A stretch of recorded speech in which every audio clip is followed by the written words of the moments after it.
ஸ்திரியானவள் தன் கற்பத்தின் பிள்ளைக்கு இறங்காமல் தன் பாலகனை மறப்பாளோ? அம்மாவால பிள்ளைய மறக்கவே முடியாது.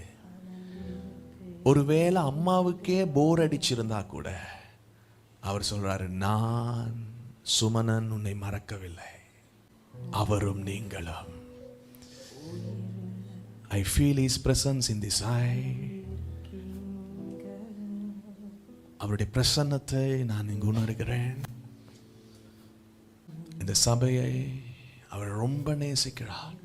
இந்த உலகத்தில் பெரிய பெரிய சத்தங்கள் உண்டு, ஆனால் அந்த சத்தங்களுக்கெல்லாம் பெரிய சத்தம் அவருடைய மெல்லிய சத்தம். Just experience is true love. உங்க லைஃப்ல எழுதி வச்சுக்கொள்ளுங்க, மாற்றங்களை உண்டு பண்ணுகிற ஒரு காலமா இருக்கிறது.